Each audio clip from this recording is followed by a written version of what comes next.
Mayo Experience. That Mayo Experience. That Mayo Experience. That Mayo Experience. Experience.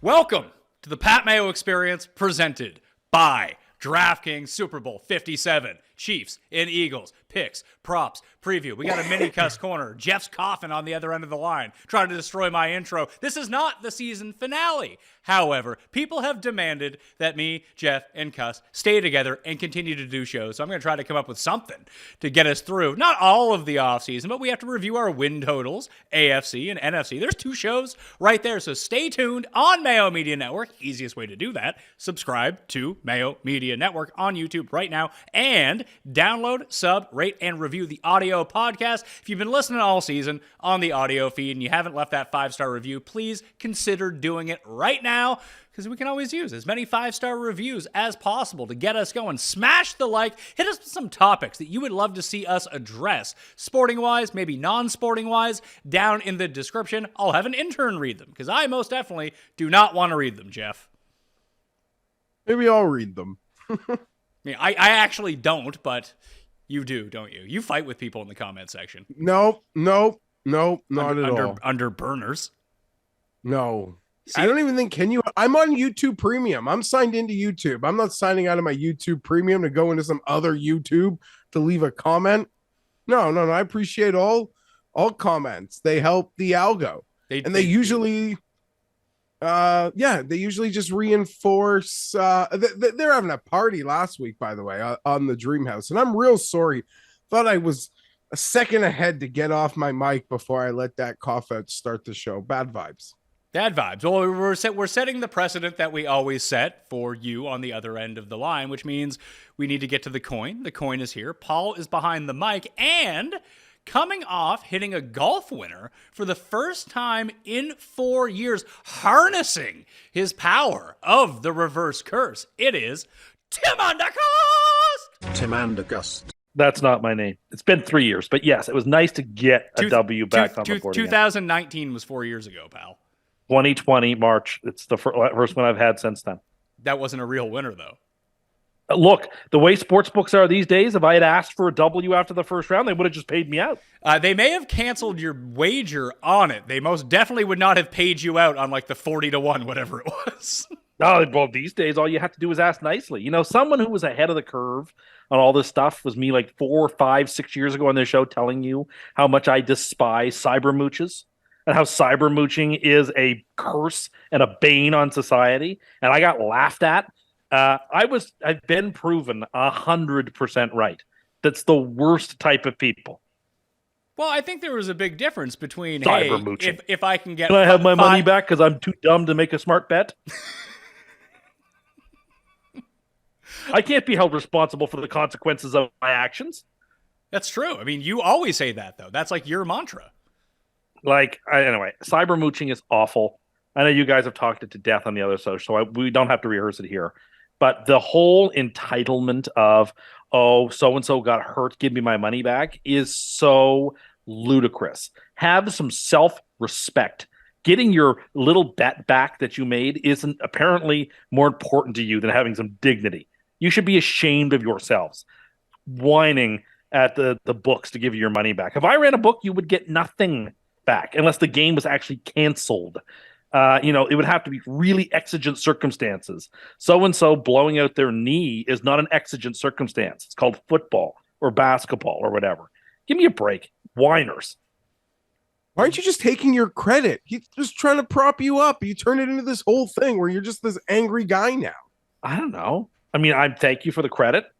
I didn't watch a lot of that tournament because of the weirdness of it being split up and not getting to watch it Sunday and Saturday. There were delays. And I mean, I don't really care how that tournament goes because like the setting is so beautiful. I couldn't care less who's hitting shots or where. I just like to see the scenery, particularly this time of year. So thank you for the credit. Justin Rose is a good player. Hopefully AT&T doesn't forget his birthday when they congratulate him as being their champion. I don't understand how the Pro-Am works and how people won the Pro-Am that seem to not have been able to win the Pro-Am, but like, again, whatever. Thank you for the credit. It's been a long 3-year stretch. I mean, I went through that stretch where I had Kuchar in the finals of match play. I had Rory. I had Adam Long. I had a stretch of good picks. But once again, you didn't have Adam Long. You didn't know who that was until I did. No, you didn't.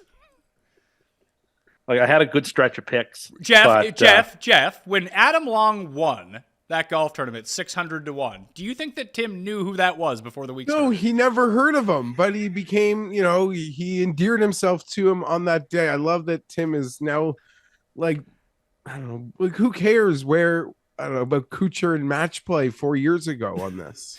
Also, no longer the big game hunter. He's sort of the opposite of that now that he's hitting winners at Pebble Beach. I guess. I mean, it is the nicest course in the United States. You went from picking the winner in the strongest field in 2019 with Rory to picking the winner in the weakest field of the year, and that is your new win. Little game hunter. Whatever. I mean, other than the 4 majors, they're all weak fields now. So what's really the difference? Hey, not like people talk about how strong the field is this week.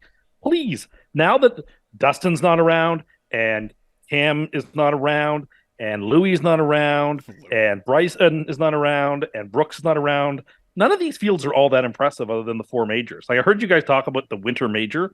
There's no such thing. Liv has made it so that there's literally only 4 tournaments I can care about now. Now it's just you're just watching a scrimmage. I mean, it counts. These are wins. They are real. People bet on them. They get money. But the idea of something like the Players' Championship is just I mean, it can call itself the 5th major. These fields are not strong. They're just strong compared to the weaker fields that we're used to seeing. But it's not a strong field. Most of the best players aren't on the tour anymore. Most of the best players aren't on the tour anymore. That is your statement? Yeah, they're on Live now. Okay. Most of the players that people care about are on Live. Most of the players people care about are on Live. All right, but well, you used to be so against. I am against it. You've really hijacked this to start off here. I just wanted to say congratulations on hitting Justin Rose. Well, I got thoughts and I'm annoyed. So I'm sorry. I got to get my agitations But out aren't you don't want Live players in the major? No, I don't. I don't want. But so you want no prestigious golf. You've killed Geoff for their actions. You killed Geoff. You made him freeze on the screen. That's how animated Geoff got. It couldn't just saying. What I'm he was defending my Pebble Beach pick by saying, it's a little game hunter. They're all little games, other than the 4 majors now. So well, that's kind of my point. For more on golf, Geoff and I have broke down the Waste Management Open, which is a tremendous field and something that you can watch before the Super Bowl starts. So you want to get bets in on that, you can go check that out. I'll be doing a show with Tambo on Wednesday for that as well. And then football. We got DraftKings picks on Friday. And obviously me, Rob, and Cam for the best bets for the Super Bowl. It's going to be an awesome week here on the show. If you want to play in the DraftKings Listeners League for golf, that's down in the description right now if you want to check it out. But we got a big game. The big game. Tim. The big game. The big game. The big game. The big game. What was his name? I actually think it's O'Brien. O'Brien. I actually think it would be funny if we just referred to it as the big game, and the conceit that you're not allowed to call it the Super Bowl unless you're like 4 companies or something. Don't understand it. Sorry, I was on a red eye coming back from Scotland protesting the Swilcan Bridge, so I don't have a lot of energy. It's gone now. Yeah, that pad is gone. Yes. Is that an instance of the internet bullying, like to a so-called? I don't know. It's a rare instance where people's genuine umbrage did force change. So I mean, every now and then there are positive outcomes. All right, well, let's talk about the Super Bowl. Might as well get into it. The line is 1.5. Do you want to do the intro? No. You sure? Do you want to cut me off again?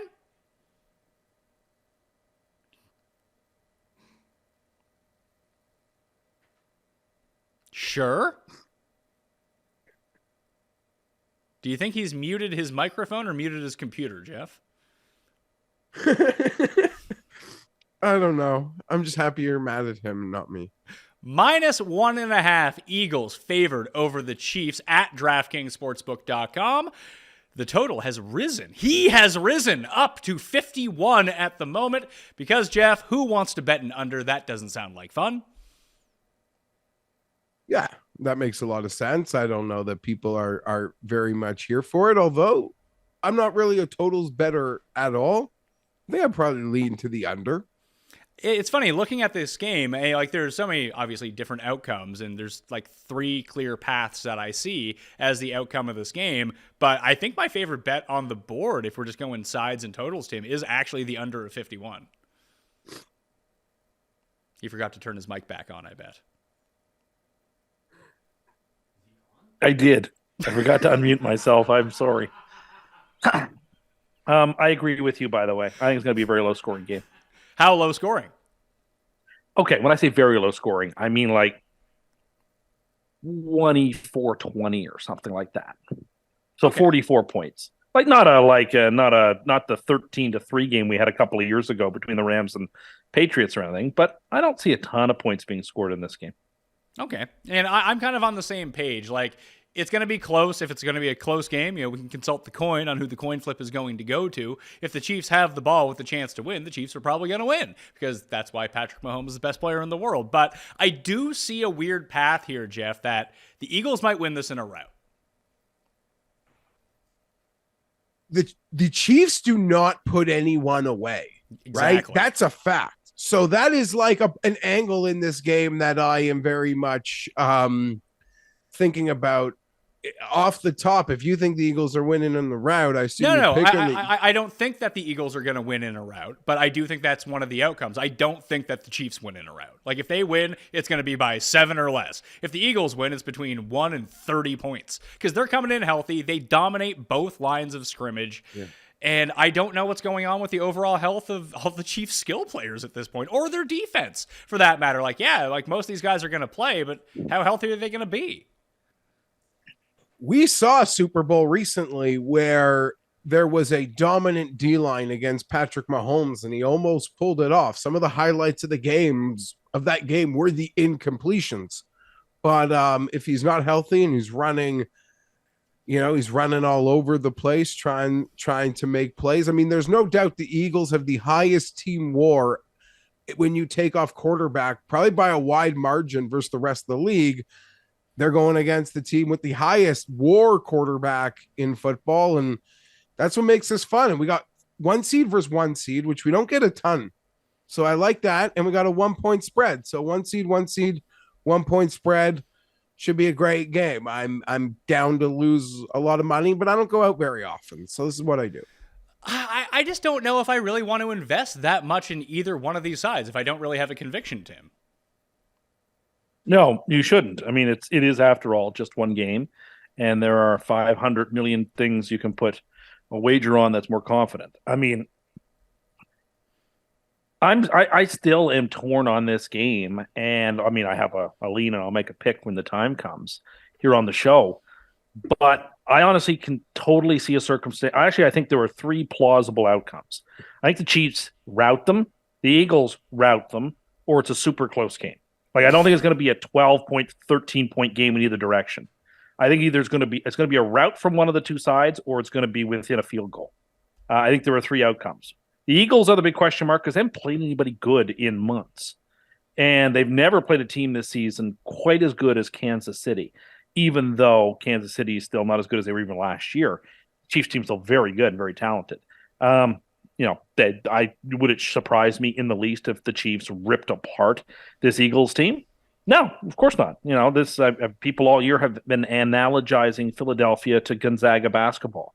Well, what happens when they meet Duke in a championship game or North Carolina? They don't win. So the Chiefs could absolutely run them down. The Eagles will win in a rout because they control the lines of scrimmage. Their offensive and defensive lines are better than Kansas City's offensive and defensive lines. And a game in the trenches won so handily by the Eagles on both sides means the Chiefs have all their work cut out for them to win. But Mahomes is special enough to keep it close enough. I mean, you have to remember, I don't know, like that Bucs team that blew them out in the Super Bowl, had, I think, more talent offensively than this Eagles team has. But I'm very torn. Like, I really can't put my heart and soul into a side. I do like the under. I think the under can hit in all the routes, like 31 to 6. Gets us your under. So does, honestly, the more I thought about this game, there are props that I really like. There are theories that I can play out. but I'm not in love with any particular bet. And to go back to your original question, which I should have just answered shortly, no, there's no reason you have to invest significantly on the total or side if you really don't have a conviction. So what was your pick? Are you asking me to make a pick? Yes. I'll take the Eagles -1.5. All right. I too am Don't taking. particularly love it. I too am taking the Eagles -1.5. Jeff, the coin has gone with Kansas City. Well, that'll make one person, and I'm taking the Eagles. I'll be happy for the Chiefs and Reed. They're likable people. Patrick Mahomes outside his brother and his wife. Don't lie. You don't want them to win. No, I bet on them in the last Super Bowl that they lost to Tampa. And we're delighted to lose that bet, weren't you? No, but I don't think that you understand that when people put like big money on things, they're not super pumped when they lose. Yeah, I wasn't delighted to burn all my Brooks Koepka winning at the Waste Management Phoenix Open money because I'm a degenerate. I wasn't happy about that, or a lot of it. Because what am I going to do when I just win all that money 8 minutes before the season? I don't think you understand how passionate some people are about hating certain teams who would, if they had to write a check to ensure that team lost, they would do it in a heartbeat. Okay, I'm not totally there. They're not hateable. I prefer they don't win, and I'm not cheering for them. It's not some, epic breakdown. I am jealous of the Chiefs. That probably goes without saying.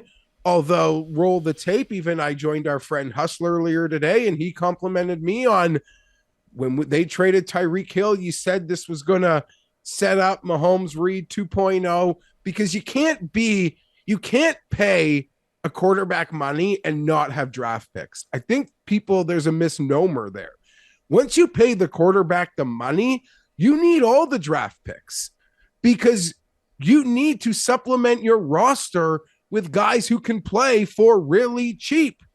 And the Chiefs set off 2.0 and they're in the Super Bowl in year one. And call me crazy. Is it rude to say that if you're a Chiefs fan, you're probably laughing at all of us, me especially, because this is probably the worst of all the Chiefs teams.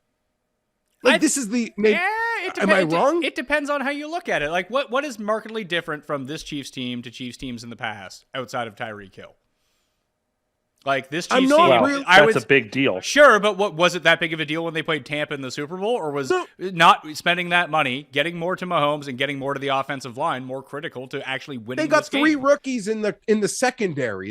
They are. Yeah, but it's not like they were dominating on defense to begin with. They had a shitty defense.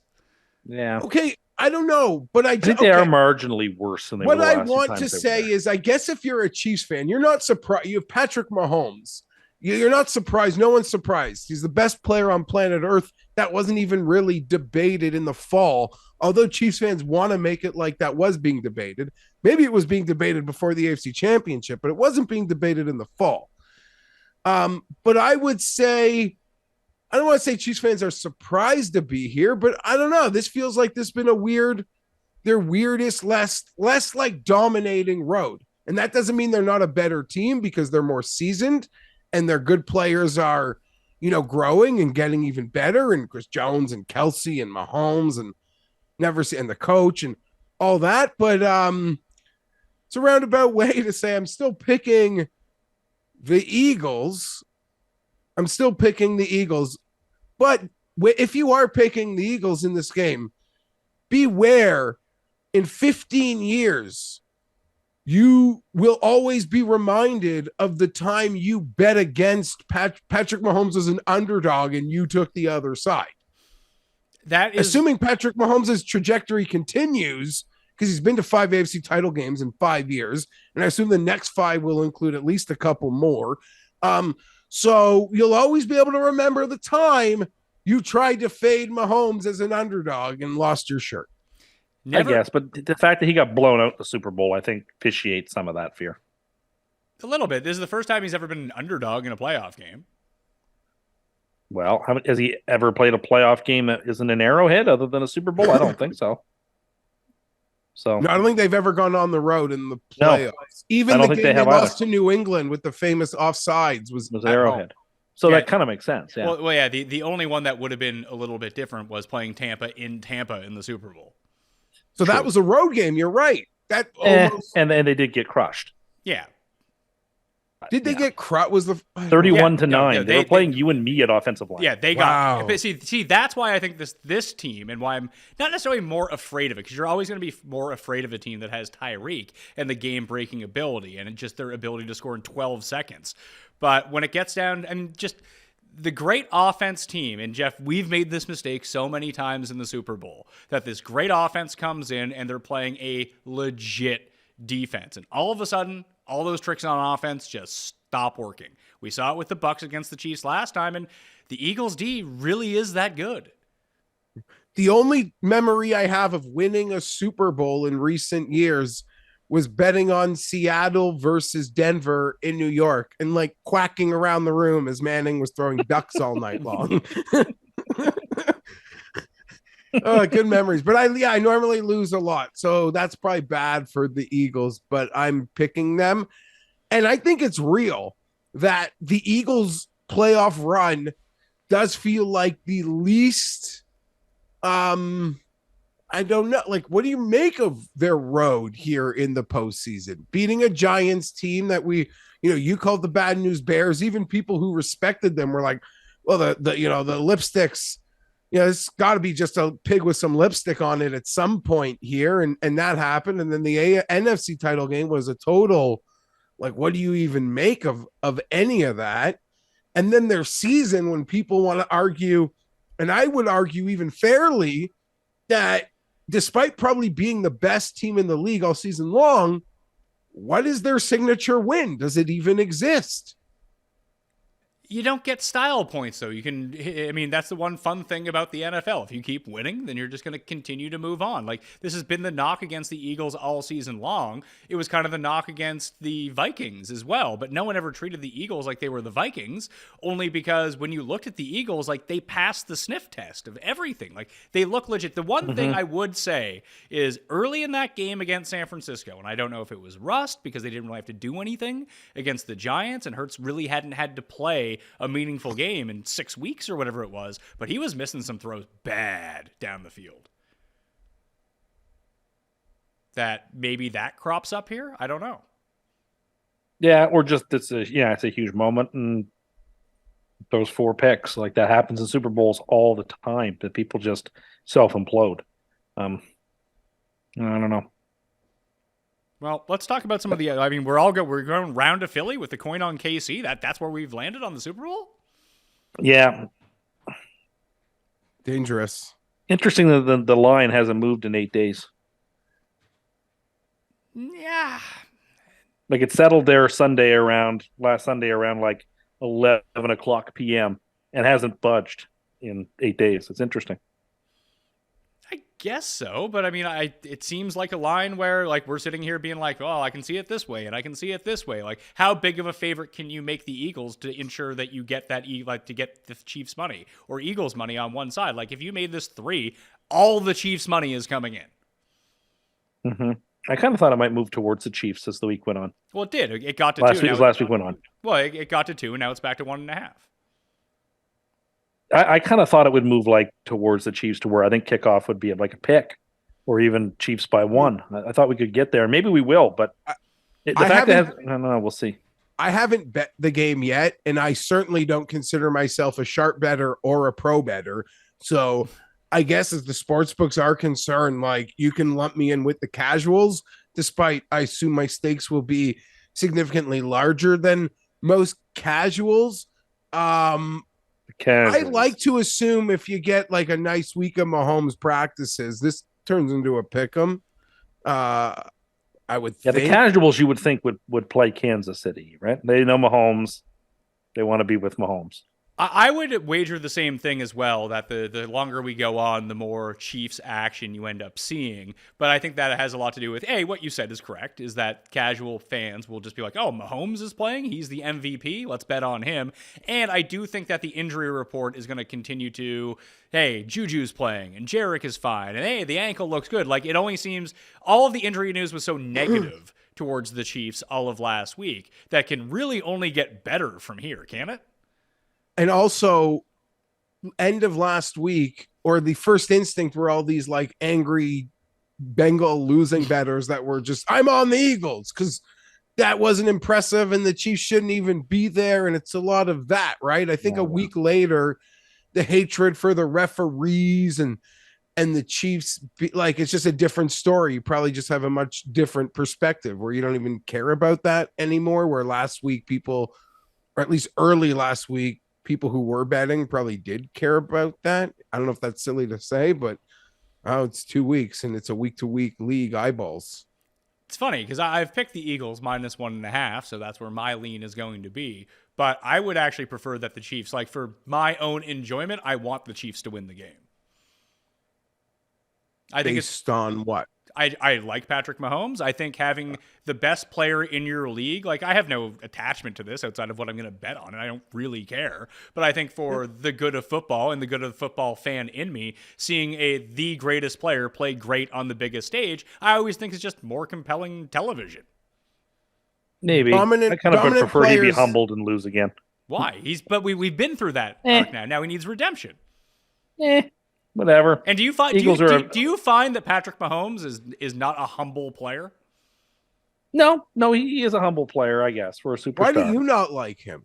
I don't dislike him. I got nothing against him, but I'm not 100% for him. I'm kind of neutral on him. It's he's great, but I see people do stuff that he does on occasion, and no one remarks on it. But when he does it, people exclaim that it's the second coming when it happens. I don't know, whatever.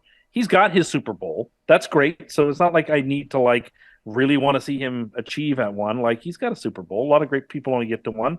It also I think makes a better narrative. They keep losing in big games and the pressure ratchets up. And this team was supposed to win all these championships and they only got one championship. And what's going on here? And I don't know. It's kind of fun. I actually think it's kind of more fun for football fan watching dialogue over the year to see Chiefs fans and the team and everyone sort of bristling at the fact that they really only got one championship, and only because Jimmy G overthrew a wide open Emmanuel Sanders. Paul, you wanted to chime in there where you're talking about how Tim still feels that Zach Wilson is disrespected? Yeah, he used to use Patrick Mahomes. He used to call Zach Wilson Mahomesian, and then now all of a sudden he's out on Mahomes. What's going on? I'm not out. No, I'm not out. I'm not out on Patrick Mahomes. I'm just don't have a set of pom poms and cheering for him either. So when you were saying that Zach Wilson was Mahomesian, you're just he's fine. No, I think Mahomes is the most talented quarterback in football. But that doesn't mean I have to be his biggest fan. I'm just neutral. Am I not allowed to be neutral on some players? Do I have to have an opinion that's crystallized on every single person? No, I think I'm welcome to not be super impressed in terms of wanting to support him or not want to support him. Great, he's good. I know he's good. Why do I have to go to extremes on it? Let's see how he does. It's not necessarily that you need to go to extremes on any of this stuff. It just seems like the best player in football, who has been for almost a half decade now, would. So I have to cheer for him. I don't want to cheer against him, but I don't need to cheer for him either. It just seems really strange that you wouldn't have an opinion either way on whether you like him or don't like him. And Tim, you're the guy who's always all in on every take that you've ever had. Well, then I guess. Or that person has no chance. You speak in absolutes all the time, so it's just funny to see. So then I'm required to only speak absolutely? No, it's fine. I'm not going to be happy for him or not happy for him if he wins or loses. Let's just see how he plays. I guess I don't like this Eagles team very much either. I have no love lost for them either. Eagles fans were awful to us when we were in the Super Bowl in Minneapolis, to the point where if they were playing anyone but New England, I would have cheered for the other team because they were so annoying and all over the place that I didn't want to see the Eagles succeed. So I really don't have any sort of soft spot for either of these teams. There's a few players that I like on these teams. I really hope Jerick McKinnon has a great game. There are players that I like, but there aren't a whole lot. I don't love this. I think it's going to be a good game, but I'm not emotionally invested in cheering for or against either team. What I don't want to see happen, Geoff, is we're here. If Mahomes loses this one and maybe loses another one or doesn't get back or whatever it may be, I just don't want to be here 10 years from now talking about Patrick Mahomes the way that some people talk about Aaron Rodgers right now. And maybe that's just my bias of I think that Aaron Rodgers is probably a top 5 most talented quarterback ever. Just to watch him play, it's like, oh my God, he does things that no one else does. And Patrick Mahomes has taken that mantle from him in my eyes. So those are two guys that I like to root for. That I just don't want to be like, oh, he's not really that. He's not as good as X player because he's not as good as Eli Manning because Eli Manning won 2 Super Bowls. Like I don't want to hear these stupid conversations. I want him to get a second one because once you get to 2, you do become kind of infallible if you are a great player.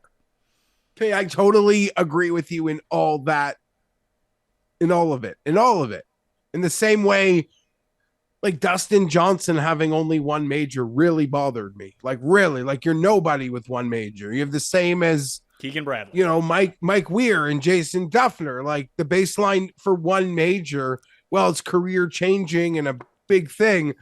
You have to get at least more than 1. And I agree, but if somehow, I don't even know how it would be possible for Mahomes to only win 1. But if somehow if we had that conversation in 2011 about Aaron Rodgers, you would have said the same thing. You're right. And if I don't think it's possible. And they're probably going to win on the weekend. But if somehow that is the conversation, you can already see me like welling up. Yeah, I kind of feel the same way. Like as a fan of an AFC team, I don't want to see them succeed that much. Like it's better for me if they lose. To heck with them. Hold on. What's the difference if they win or lose to you? Yeah, I'd rather see the other conference win. If my team can't win, let the other conference win. Okay, I can make the point for Tim. Thank you. Because I think we might see some of this because we're both insane on a team level. Once football season over, once we're outside of football season, we both sort of see things very differently. As long as Mahomes has won, your guy or your team only once they get 1, they've tied Mahomes. Nice too. Do you know what? As crazy as it is, and listen, my piss and vinegar is dead.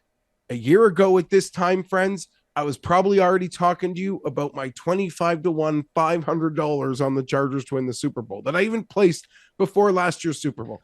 Now I don't even care. I don't have a pulse. I've already resigned myself that my biggest next milestone is 40. Which means I've now gone 40 without 1, and the probability is I'll die without 1. Okay?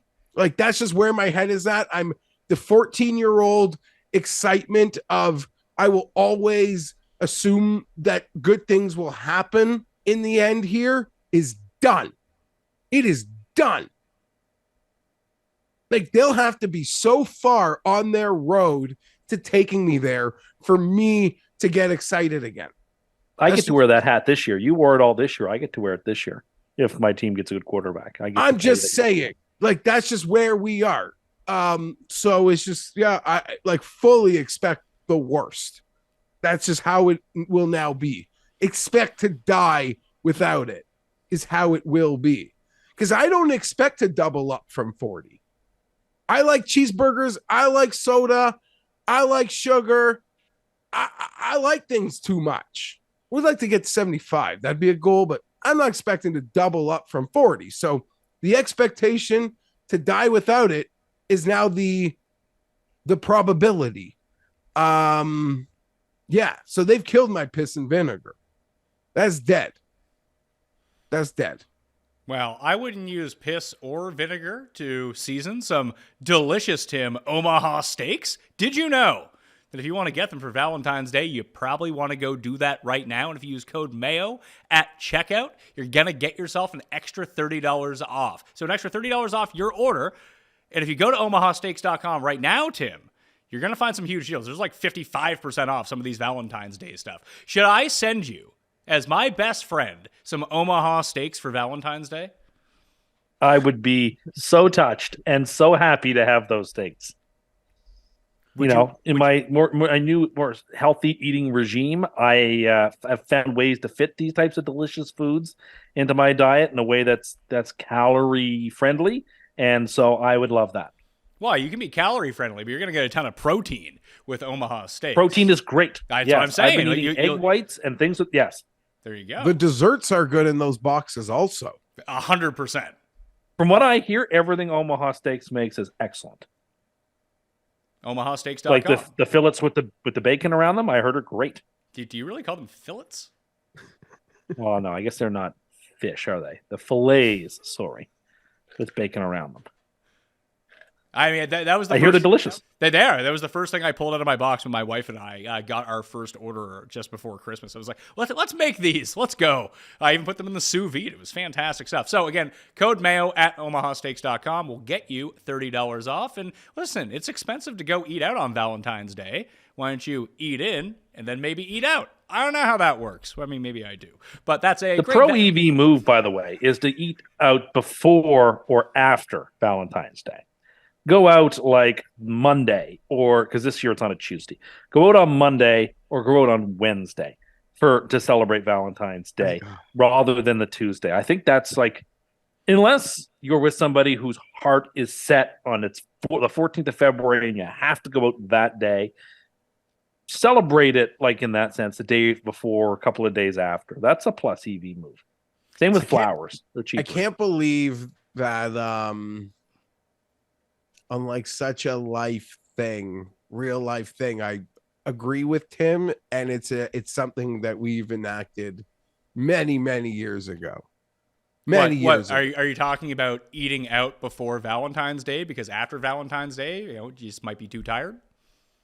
No, that me and my wife will just pick a day that's, if no earlier than the 12th, no later than like the 17th, but not the 14th. Not the 14th, where we're going to go out for a nice dinner and all that sort of thing. So, yeah, I don't disagree with Tim.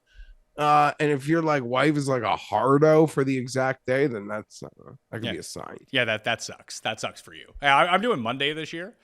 It's perfectly reasonable. Yeah. It's the day before. Why not? And if you've waited this long to book anyway, you're not going to get the 14th because that's already fully booked. So you go out to eat on the 13th, eat your Omaha Steaks on the 14th at home. It's like a double win for Valentine's Day. It is. Not to be rude, but like the goobers who are in the like 8:30 seating, the 7 o'clock seating on Valentine's Day. Like, oh, buddy. I can't wait because now they pushed the Super Bowl back a week. There will be years in which February 14th is Super Bowl Sunday. Oh. And the fights that is going to cause some people is, I don't know. I feel bad for people for whom they'll have to decide between watching the Super Bowl and doing Valentine's dinner. That's a rough one. That my buddy in our group chat posted the funniest tweet that someone sent the other day, and I'll bring it up right here. The tweet said, "It would appear that many women are in some sort of competition over who can have the gayest husband." What does that mean? Like, I don't know, self-explanatory, I guess. I don't know. No, you should expand on that. Like, who need these like gushing multi-paragraph posts, who probably need to be taken out on Valentine's Day. I don't know. To me, it's self-explanatory. I wouldn't even know how to explain it. I don't know. Okay. I don't. That didn't go over well here. It went over well for me. Okay. Yeah. Tim, do you know anyone who's like that? It treats Valentine's Day as nothing more than like, oh shit, I got to spend some money now. No, well, I there's lots of people for whom like they're not against it. They're like, oh, it's a cute little holiday. Here's a card, sort of like, let's move along. Yeah, which is great. That's really all it is. It's just like, it's fun. And, if you have kids, you can give them like some chocolates or whatever. And it's a perfectly benign, fun thing. But I don't know anybody who's like in love with St. Valentine's Day. Maybe there are people. Obviously there are people for whom it's a huge deal, but like, it's not that big of a deal. Yeah. I'm in a Lego phase with my daughter at the moment. She really enjoys it, and it's fun to watch her do it and, help along. And for Valentine's Day, there'll be real flowers, but we got this Lego bouquet. And it seems very like sophisticated. And I'm only used to really building or being part of these for ages 6-year-olds, and this is an 18 plus on the box. So even I'm a little concerned, but I don't know, weird little change up, quirky. I think my wife will actually really like that from the girls. So what you're saying is you don't want to record next Tuesday night. No, I can record.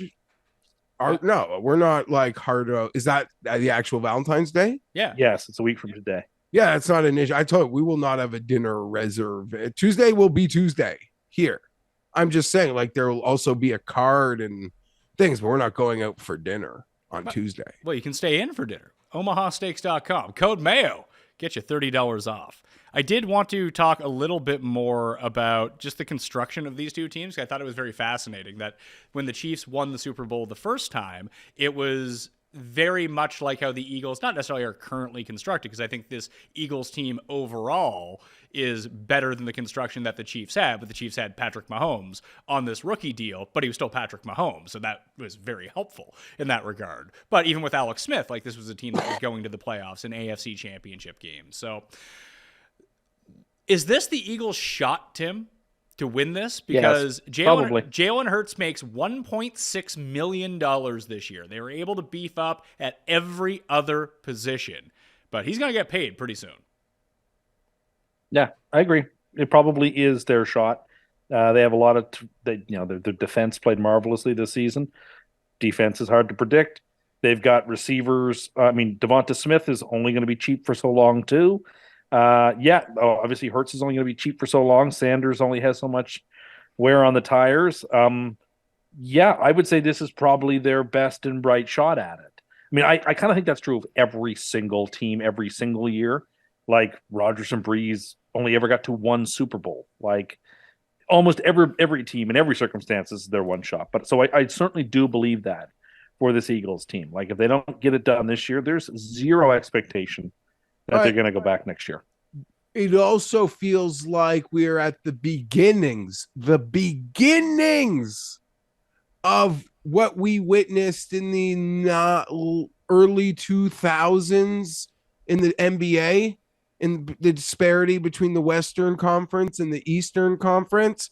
And Maybe. Philly looks like they could be at the beginning of being the best team in the significantly worse conference, the significantly easier path to the Super Bowl year in, year out. Yeah, we can listen. I know that the quarterbacks are stacked in the AFC right now, but it doesn't take much for football to flip on its ass. Like we see this every single year, that all of a sudden, we look at the NFC and our whatever notion that we had about it coming into the year and what we predict out, and then all of a sudden there's like four really good quarterbacks. All of a sudden you're like, oh, okay, this isn't so easy anymore. That is not wrong, but we haven't seen even that start to develop yet, really. No, Jeff's right about that. But if let's say the Rams run it back, for example, and everyone's just healthy week 1 next year, like they should be pretty good, shouldn't they? I'm not debating any of that. I'm not debating any of that at all. But I don't think still for this moment, like the roads just don't feel the same. They don't, but Philadelphia, depending on what they do with their contract situation, like so much, like just having that good of an offensive and defensive line, and let's say they win this game. Every time that a team wins the Super Bowl, Tim, some key guys end up, saying, yeah, I want to go out on top. See you later. Totally. Or demand new contracts or get dealt or aren't re-signed. Absolutely. That's true. I mean, I think it's also true for Kansas City. The strength of the AFC and the continuing strength of the AFC means that the path is more and more perilous for them too. But talking with the Eagles, absolutely. Like, this is your moment. You may never get another chance. It's extremely hard to go to the Super Bowl. Very, very, very, very hard. It would be foolish to predict any team year in, year out is going to make it a lot. It's really hard, but you're there now. You have one chance. And they're back 5 years later with a completely different core and coach. Yeah. Completely new team. A team that, other than Kelsey, has anyone else still on that Eagles team from a few years ago? I'm sure there are still a few guys lingering, but not many. And you make fun of all like the flip-flopping that, it's easy for one to do in a season about their team or their coach. But, between that Super Bowl and this one, how many of even the Eagle fans, I think, are the sane ones, wanting the GM of that team's head and hating how much control that he reigns over that entire situation. And holy shit, what he built on top of already having one. So good for them. And what's exciting here, friends, is after this Super Bowl, we get one of two disgusting viral videos, either Brittany and Jackson or a dude eating horse shit, like for the second time. So, I mean, yeah, right. That's still awesome and gross. More gross than awesome was a dude actually getting on his knees and eating the horse shit last time the Eagles won. But they're a special breed there. And they know they're annoying and they embrace it. So I guess good for them. The Phillies are awesome too. All my teams suck. Yeah, I'm just meant to point out that the Chiefs feel like they have, I mean, obviously they have sustainability. They've been to the AFC Championship game 5 years in a row. And a lot of that is, having a great coach, but having the best quarterback solves a lot of issues that you might encounter. This Eagles team just feels like a complete team, and that's why they're so good. And, I mean, you might as well just point to like their team doctor. I don't know who, it's like the old Phoenix Suns guy. When the guys couldn't be healthy anywhere, they'd go to Phoenix. All of a sudden, Grant Hill is back in our lives. He might get another Sprite contract. I don't think he ended up. And honestly, that's kind of why, to me, it would be a little more fun if the Eagles won. That if we look back on this season 20 years from now, we'll be like, oh, that was that great Eagles team. Whereas, like, there'll be several good years of Patrick Mahomes, but like, it's special to see what the Eagles are doing this year for their sake. They're the they're the America's game team that 15 years from now you'll watch that episode because you kind of forgot stuff about the 2022 season. I mean, not that the Chiefs winning would be bad, that'd be fine too, but like that'd be slightly more fun. It would be a one-loss team that Philly fans would remind you of forever every time you are trying to figure out who the greatest team of all time is. They will throw in AFC, there. I don't care about NFC stuff. Like, go ahead, be obnoxious. You're going to irritate Cowboys fans and Washington fans and 49er fans. Go ahead and irritate them. I couldn't care less. I got my own battles to pick. I got my own problems. You got your own Reddits to troll. I got my own. There isn't a day that goes by that I don't spend significant time in Dolphins Reddit and Bills Reddit and Patriots Reddit and now Chargers Reddit. I'm constantly in them, reading to see what people are saying, including, of course, Jets Reddit too, which is just ready to coronate Aaron Rodgers to the Jets as a done deal. Do you know what's happening? Because last week when we did this show, you were the favorites. It was minus 120 on DraftKings. Today, the Raiders are minus 360, buddy. Yeah, I saw that, but like, I don't think the Raiders have any money. I don't think they can actually afford it. Oh, they'll move it around. I actually don't know that they have the money to put in escrow. They'll trade Waller. They'll do. He'll get it from the Fertitas then. I don't know. Like, if Aaron Rodgers went to the Raiders, that would be amazing. I mean, it would be hurtful for me as a Jets fan because I wish I would have liked to have had him, even if but like the Raiders become, in my opinion, the best team in that division. Yeah, you got Sean Payton, Aaron Rodgers. Sean Payton comes into that division was an arms race last year. Like, they will have like upped the stakes this year if Aaron Rodgers came to the Raiders. People would be really annoyed because last year it seemed like it was way too much hype for what actually happened in the season in the division. But if Aaron Rodgers goes there, it might be more hype than it was last year. I agree. It would be. Like, it would be a fun NFL story. We'll come in last. Yep, probably. Yeah, see, that's the outlook. That's the outlook from here, people. I'm sorry. They killed me. Between that Mike Williams clusterfuck in week 17 and that playoff game, they've killed me. Have you started talking yourself into Derek Carr now as the guy, Tim? Well, I mean, what do you mean by the guy? If they had Derek Carr this year, does anybody think they wouldn't have made the playoffs? I think they make the playoffs with Derek Carr. Yeah, so that's what they are with Derek Carr. So there's a 10-7, 11-16. I think that there's a huge difference between you getting yourself hyped up for Aaron Rodgers and then ending up with Derek Carr. No, because if they get Derek Carr, then I expect them to make the playoffs, but I don't expect them to win the Super Bowl. But you did. I think they'll be a good team. So you expect? I think with Aaron Rodgers, they probably would be I would pick them to win the Super Bowl. But more importantly, I think they would be a reasonable one of 8-9 teams that could win the Super Bowl. Has the narrative really? I don't want to say flipped because it hasn't gone on this full. Derek Carr's amazing, but the narrative on Derek Carr in the last, I would say, month and a half has been very positive. Derek Carr. Yes. People have forgotten, like, there are negatives, there are trapdoors with Derek Carr too. I mean, like, because he would make the Jets that much better, I would take him. But, like, I wouldn't be doing somersaults or cartwheels about Derek Carr. He helps. I expect him to make the playoffs at that point, but, like, I don't expect to win a Super Bowl with him. Of the veteran QBs that are available, and if we consider Rodgers available, and I do, that after Rodgers, Derek Carr is sort of the prize of all of this. And yeah, probably. I think it's just everyone's vacillated so much on Derek Carr over the Geoff years. is physically lifting his hand. Oh, really? He's not the prize. The prize is Lamar Jackson, who Jeremy Fowler, Pat, who's never rumor mongered a thing ever from ESPN, reported this week $100 million apart. That's not like, oh, one guy thinks he's worth 13, they want to offer 10, 11, and we can gap this, or you're negotiating on a house and you're a couple $100,000 apart or something. We can maybe squeeze this gap. There's no wiggle room in $100 million apart. No, it's like when Chester J. Lampwick asked Mr. Myers, he wanted $800 million. He threw him out. That's like when someone comes after the best player on your fantasy team for one of their backups, and you're like, there's nowhere we can go from here, friend.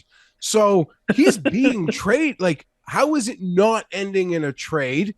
I think the Jets will be heavily involved there. Yeah. I mean, the Jets would be dumb not to be. Like, you've got to keep all your options open. So would Atlanta and New Orleans with their Absolutely. extra pick. Absolutely. I think it would be Atlanta, Carolina, and then the Jets and New Orleans slightly after that. I really think Baltimore's going to bring back Lamar. They're going to figure out a way to do it. They keep saying they're going to, which is a great negotiating tactic, I guess. But, the thing is, it's February. They have lots of time to figure things out. It's now really awkward. It was awkward when he didn't travel to their playoff game. That's when it was really awkward. Like, that was a strange situation. No, and then he has to tweet out his own opinion on his medical because he feels the team is creating a narrative potentially against him where when you're not aligned in that, like, when there's not an alignment there at that level between quarterback and organization, that's incredibly awkward. Or that high level quarterback looking for that next contract. And I'll be honest, we probably all agree Joe Burrow changes everything. But if I'm a Bengals fan, like, I would have no issue if the Bengals gave Joe Burrow 5 years, $250 million guaranteed. As a Chargers fan, if you told me the Chargers just paid Justin Herbert 5 years for a little bit less than Joe Burrow got guaranteed, I'd be like, I trust Justin Herbert. I trust his health. I trust his desire for football, how he's not getting into any trouble off the field. Like, that wouldn't bother me. But I don't know. Lamar seems like a totally different situation at this point. Well, I mean, also, Joe Burrow has gotten to the Super Bowl and an AFC championship game in his 2 full years as quarterback. Yeah, but Lamar can turn around and say, I want an MVP. Joe Burrow never did that. Like, so you can understand if you're Lamar, you are pushing for every possible cent. Oh, yeah. No, he's pushing for exactly what Watson got, the $230 million guaranteed. He's accomplished more in his career than Watson ever has. But what he did Watson, money over Watson? How did Watson get that? He demanded a trade. And then the team that he told, I will not go to you, in an effort in full desperation, swung the plane back around and with 10 times more money on it and got him. I mean, Lamar's not willing to he's got to get his hands real dirty here to get what he wants. Instead, he's just being awkward without an agent.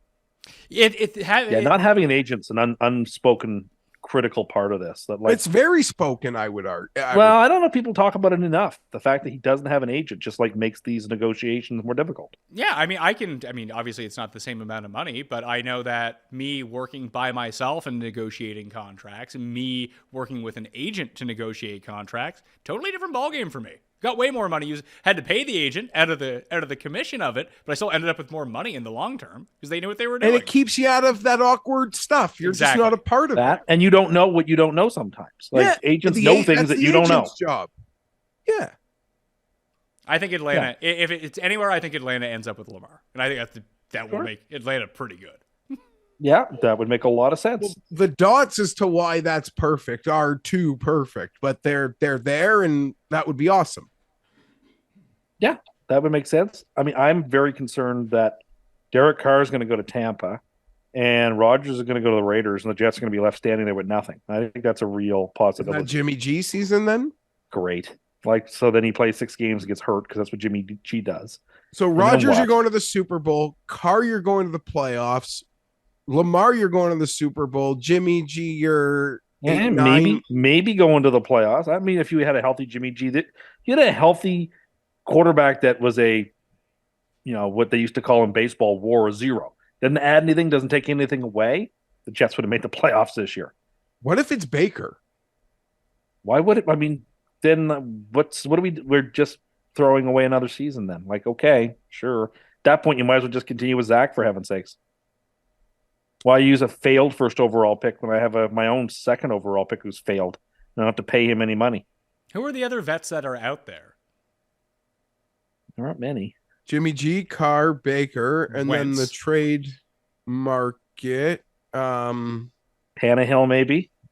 Tannehill, maybe. Wentz, maybe. Oh, Probably good don't God. want any part of those. But Tannehill's only available if Aaron Rodgers goes there. what do you mean? They're not getting rid of Tannehill for Malik Willis. Or they could draft someone else or find someone else to bring in. Like they're paying Tannehill a lot of money. They have an out, and good for him for gutting out as many performances as he did on that ankle. But I mean, I think the Titans have figured out where is Ryan Tannehill really bringing you. Yeah. Oh, I did want to throw this out though, because this was a breaking report from the Pat McAfee show earlier today with Aaron Rodgers speaking. Did you see this? I saw it. I know what you're going to say. He is going on a, quote, darkness retreat, Tim, in a couple weeks. It's 4 days, complete darkness, just himself in a little house. He says, I've had a number of friends who've done it, and they've had profound experiences. He'll make his decision after that. Now, that sounds like a dream Then he'll vacation fit. for you. It does, and honestly, that would line up with the New York Jets perfectly. Are you allowed Darkness? to read? Like, what is this? No, it's like sensory deprivation. I guess so. Can't be. It can't be for 4 days. I think a person would lose their mind, like actually lose their mind if that was the case. And does someone just come knocking on the door when it's over? Do you change clothes? Like, do you care? Are you no, there's so many. Those are good questions. What would a 4-day darkness retreat look like? Like, what's it required? Like, you could be naked. You care to change your clothes? I don't. Wouldn't you just try to oversleep as much as possible? I don't know. Are you hallucinating during this? I don't know. Rodgers is a weird dude. And you're not supposed to know if it's the middle of the afternoon or the middle of the night or where you are in your 4 days. That's like flying on an overseas flight where they turn off the lights and black out the windows. You know what time of day it is. Well, it could be like that. I mean, it wouldn't. I do like the idea of like it being like I'm one of these people for whom I don't need all the light in the world outside to be happy. But you need a nightlight. I like my night lights. I like artificial light. I'm pro artificial light. I'm not anti-natural light, but like I'm always the person who says I don't care if my desk is by a window. I couldn't care less. I don't need the natural light. I don't suffer from seasonal affective disorder. I don't need extra sunlight. To me, sunlight is like Patrick Mahomes. It's nice, but like I don't go crazy over it. You take a windowless hotel room, wouldn't bother you. Wouldn't bother me in the least. A windowless office would not bother me. Again, as long as I have I have artificial light, that's fine. It's probably better for me anyway because it's been created by human beings. It's not just some rock in space shooting, UV light at me. So, I believe sunlight is overrated. I believe the sun is made out of gas. It's not a rock. Well, I think at its core, it's got a rock core. Does it? You sure? Pretty about that? certain. Sure about that? You are a doctor. 90%. I am a doctor, but not of astronomy. Like 90% certain. Yeah. I mean, darkness is fine. Like it's fun. Darkness is oatmeal. fun. Remember, you can hit the description and vote in the Custies right now. Many are saying, Tim, that you clinched the most insane Custy after last week's Dream Home. Well, they're not allowed to use anything said after December 31st in the judging of this year's voting. That goes to next year's voting. So, like, they are not allowed to consider it. Well, I'm assuming that people will be considering it if they haven't. They're not voted. allowed to. It's like really? it's like in a court of law. You're being told and instructed by the magistrate that you may not consider evidence that you've heard already because it's been stricken from the record. Now, do you as the jury may not consider do you it. think that people will abide by those rules when voting? I am of the opinion that the voters are full of integrity. Well, And you know what? person, If that didn't, every ballot, if that the gets- other thing every didn't ballot clinch you that most gets insane, counted. this take has clinched you most insane. Every ballot that gets counted and cast is a ballot full of integrity and should count as much as any other ballot. That's what I believe. Now, is this the same as you trying to vote like 400 times under the same email address last year? I'm not saying that didn't happen for me last year either. I'm just saying every vote to me is equal, and I respect every vote that gets cast. And I would like to see that principle be respected here, that every vote is equal. Okay. What else do I got here? Wilkes to San In Francisco. retrospect, there were some changes I would have made to that house the more we talked about it. Oh, really? It still wasn't luxurious enough the more I thought about it. What do you think? But anyway. What do you think the cost is for your house at this point? I saw different estimates. I think the low end of like 1 or 2 mil is probably closer to correct. Some people saying it would be like 15 mil. Like, no, this is not Xanadu.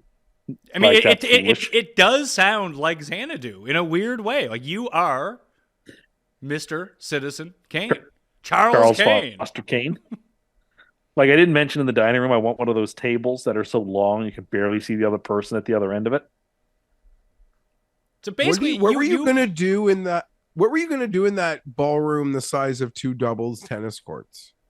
Have events? Like what? Right-wing fundraisers? What are we talking about? Well, sure. That could be some of the events that get held there. Sure.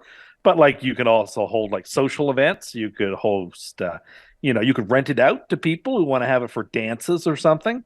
Weddings? Sure. You would want people in your house? I want people to see my house. I'm so proud of I'll just hang out in the pool house. I don't care. Then they can like rent it out for a day or so. Great. Yeah, go nuts. That's fine. Help defray some of the costs, actually. Plus EV thinking right there. Oh, boy. Should let you know. I mean, I told you about omahasteaks.com. Code Mayo, get you $30 off. Geoff, our friends at OddsChecker are also giving away money. $500 February giveaway. All you got to do is subscribe to OddsChecker right now on YouTube. OddsChecker US. I'll put the link down in the description for you. Just comment Mayo on any one of their videos, and you are in a draw for $500. That sounds pretty easy. Geoff and I both do work for OddsChecker, Tim, so we are ineligible, but you could go do that if you could figure out how to use YouTube. Well, I know how to use YouTube, but I don't have the premium YouTube like some people. Once you go in, you'll never go back. Yeah, I believe that. I'm actually quite shocked. I mean, I'm not shocked that you don't have like premium YouTube, but it would actually really work for what you like. You don't use Spotify. You stream all your music from YouTube, which means you need to, if you don't have premium, that means you need to keep the videos open in the app while you listen to it. If you had YouTube Premium, you could just have that going on in the background, still listen to your music, yet still be able to use your phone.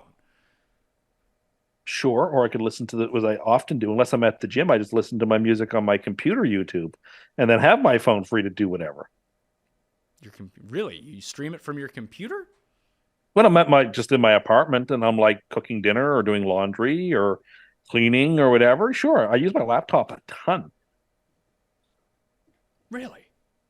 Of course I do. Blows my mind. Anyway, OddsChecker US on YouTube. Just comment Mayo on any one of their videos. Doesn't need to be mine. Doesn't need to be Jeff's. Just any of them. And boom, you're in that draw for $500. Brings us to the midway point of the show, which means it's time for another edition of Cust Corner. Cust Corner, it's Cust Corner. Cust Corner, it's Cust Corner. He's got the hottest takes with the highest stakes. He should be president of the United States, but it's Cust Corner, it's Cust Corner. Cust Corner, So there's a burrito place by my house, and the place closes at 7:30. Oh my god. So yeah, I know. So if I show up at like 7:25, Oh my god. and I intend to eat my burrito in, Uh-oh. is there a problem? Now, let's Yes. say I leave a Yes. tip, They're very clearly a problem. because they're going to use that time once closed, like clean the floors or whatever. And it's like, if I give a good tip, is there a problem with me Yes. coming and eat? Because it seems to me the restaurant's open much? until 7:30. How much is your tip? 30%. How much? 30%. 30% on your $10, so $3. Seems to me that if I come before it closes, and I'm not going to bother them, I'm not in anybody's way, I'm not going to prevent them from cashing off, I'm not going to prevent them from doing their end of day prep with the vegetables and the meats, and I'm not going to prevent them from cleaning the floors. I'm just going to sit in the corner and eat my burrito until I'm done, and then I'm going to leave. Is that a problem? In my mind, it's not a problem. Wow. But I'm curious as to, it was going through my mind last night. I was like, gee, should I be doing this? Yeah, if put it this way, if even is an inclination to you that you shouldn't be doing this, you shouldn't be doing it. You walked in, I would tell you to fuck off and leave. Yeah. Well, then I would call the manager. It's probably the man. A place that's closing at 5:30, 7:30 feels like it's owner operated. Yeah, and then Tim Anderkaren would take to Google reviews to leave you a 1 star. Well, just I don't want to be treated like that. Well, maybe you should treat them with a modicum of respect too. Well, I'm not showing up after hours. I'm showing up before. Just but you want to stay there after hours. I'm not going to be that long. Can I ask you a question? It closes at 7:30, and you want to stay there past 7:30 to hassle anyone within like 20 minutes of a place closing, and you're not going like in and out immediately. Just bad form.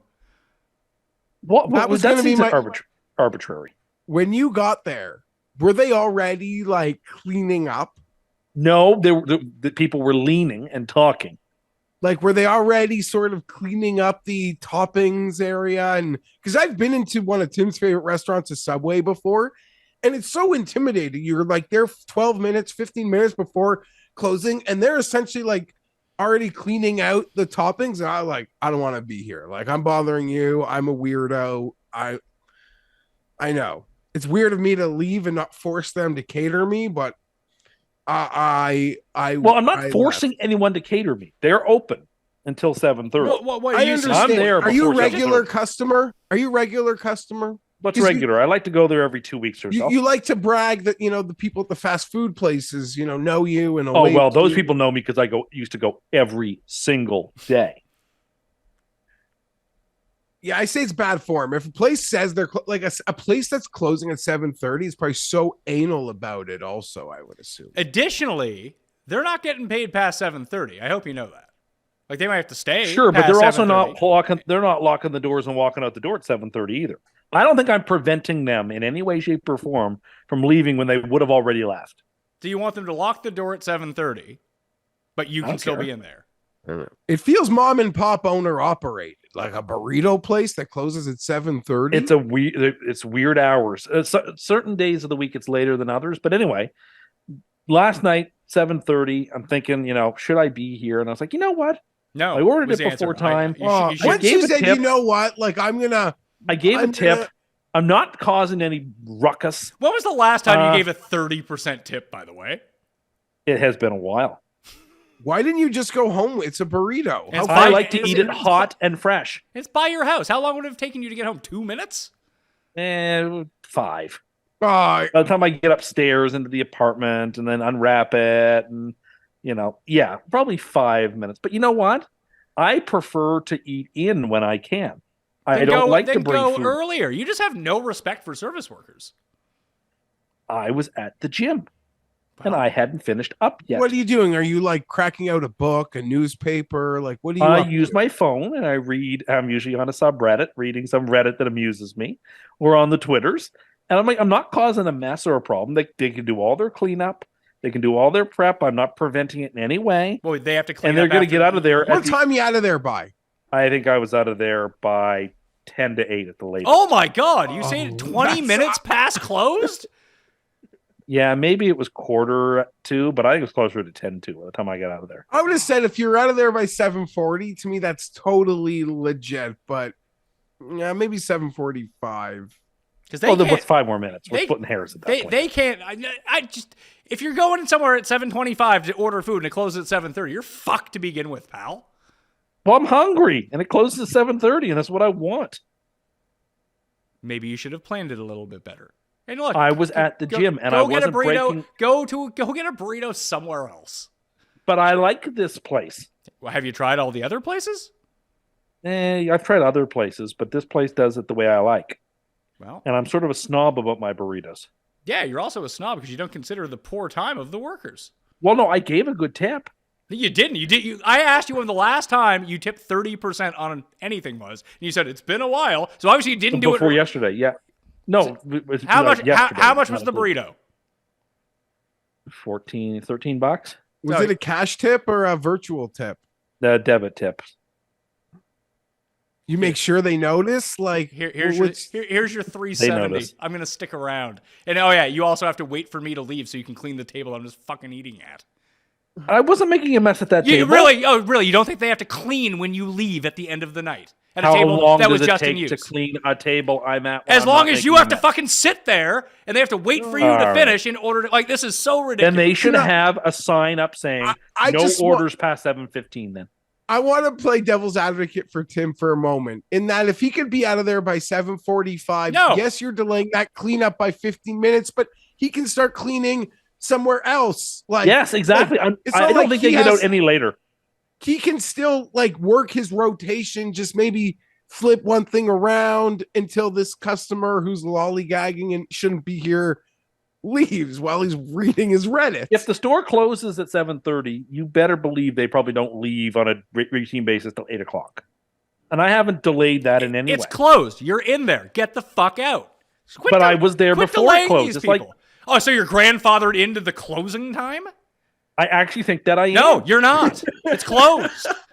Like there's a time that they're open until, and if I'm there before they're closed and I want service.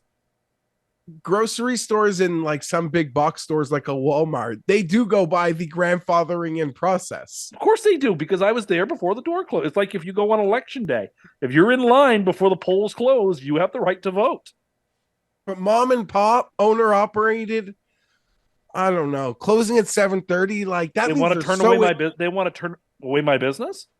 If it's mom and pop operated, isn't there even more incentive to have every customer possible in this marketplace making a purchase? Like, I remember that I was treated well last night. I'll be back. Okay, so good. You know what? I don't really hate it, but staying till 7:50 seems like you really. Well, I'm not going to rush. I'm not rushing my burrito just to get out the just door. Just because they're closed. I'm not rushing, but I mean, I'm taking undue time either. It takes me about 20 minutes to eat a burrito. How does it take you 20 minutes to eat a burrito? Well, I don't snarf it down in 5 bites. I take my time about things. He's reading his Reddit on the. I am reading, I am reading. And like, what are they going to do? Eating his burrito with a knife and fork. No, I don't do that. But I do. No, I don't do that. On the topic of tipping, because it's always delivery guy, you tip, comes to your door, the food delivery. Why have we been able to? How have we gotten away with not having to tip like the Amazon guy, and should we be? No, we could do with a lot less tipping. I think we have tip for everything. I actually think we could. Yeah, I feel the same way. Like this burrito place is a good example. Like, should I be tipping someone who makes my sandwich for me? Well, if you want them to like, leave the store when you do takeout. If you want to eat there when it's closed, then probably. Well, like no, fair enough. But like growing up, no one tipped at Subway. You don't tip at Tim Hortons. You don't tip as a rule at Tim Hortons or McDonald's. Like, where is the line where it's appropriate or not appropriate to tip? I don't know. I actually have no idea where the line is anymore. But why am I tipping the guy delivering my food? Is that going back to the guy running, like doing the car rounds, but I'm not tipping the guy? That's a fair point. Who's carrying like a big box to not like a huge or heavy box, but I don't know. It's more than a pizza, but I'll happily tip You're the right. pizza If guy. someone delivers my couch, I don't tip them. But if they deliver me Chinese food, I give them a tip. I don't know why I do that. Oh, I definitely grease the guy, bring the couch to bring it where I need it, though. Oh yeah, They're going to do that anyway. Couple extra on that. But I think Yeah. it's really different depending on what culture you're from too. Like, I don't know, it's always best to research, like when you're traveling, of what the tipping culture is in the place that you're going to go, because like, you know, when I was in Europe, like, you don't tip anyone. And the tipping culture in Canada, even versus the US, well, it's very similar, isn't quite the same, because everyone, especially like service workers in restaurants or bars in the United States, really they pay those people like $2 an hour. Like, they make all their money on tips. In Canada, like, everyone gets minimum wage plus the tips in those places. So it feels like the tipping shouldn't be equivalent, although it does seem to be. And most of these places, especially like you mentioned, Subway, I always just hit 0 and no tip for stuff like that. But basically, since the pandemic started and everything went virtual and cashless, everything just props up. Like, what's the minimum tip you can leave? Oh, 18% on every purchase. Yeah, I've noticed that on a lot of really? things. You got to go out of your way to put the 0 down. And like, I don't want to put the 0 down, but I'm wondering if if I'm at Subway and I put a good tip, am I going to get an extra meatball on my sub? Maybe. No. Are they going to make sure they look at, or am I going to like? They're not going to look after you at Subway for leaving a tip on anything, because you pay after the shit is made. That is a good point. That is a very good point. So I'm thinking more like the places where you pay first. Are there a lot of places that you pay first? Yeah, quite a few off the top of my head I can think of where you actually do pay first. Like these aren't fast food, but they're like fast order restaurants. Like, some people take out, some people eat in. Like, they're not like the classic fast food, but they're at the same time like not a traditional sit down restaurant either. Well, what has happened, Geoff, is that because it's no different than when the person at either like Whole Foods or whatever supermarket that you go to, and you talk to them, they're like, hey, would you like to donate $2 on top of your bill to whatever, or that pops up on your self-checkout screen. The tipping on the machine, once you get it at these places where you're not normally used to tipping, I think people are too cowardly to say no. So it's just yes, absolutely they are. It's just extra money for the restaurant. If it was me and I was doing it, I was running the restaurant, I would most definitely have the tipping up there with 20% as the minimum you can buy. Because some people have too much pride to say no. Agreed. So you're just fleecing them. Like, I say no to these things sometimes. Do Doesn't you? bother me. Do you say no? Sometimes. Like, it depends what it is, right? If they ask me at McDonald's if I run a round up my order for the Ronald McDonald Charity House, yeah, sure. What's 50 cents? It goes to a good cause. When is it not a good cause? Like, it's all just a children's. Well, sometimes charity or no, hospital. because sometimes it's just a tip. It's not for charity. And like, if you're at a Subway, what do you suppose the chances are if I leave a $4 tip that the owner isn't just taking that $4 and none of it goes to the employees? Well, I actually think there's probably a reasonable chance that it's sure? not just completely stolen by the employee, by the owner. Yeah, I am positive that there's more places, maybe not, but there's a high percentage of places that are just pooling that money for themselves. maybe, but that seems like theft. I don't know how often that's happening. Well, is it theft? I'm sure. Don't doubt that it is. I suppose, but then all the more reason to tip in cash, I suppose. Yeah, like to tip in cash, at least you know the person would get it. Like, is it theft, though, if you leave a tip on a Subway transaction? Like, isn't that technically the owner's money? You put it into the machine.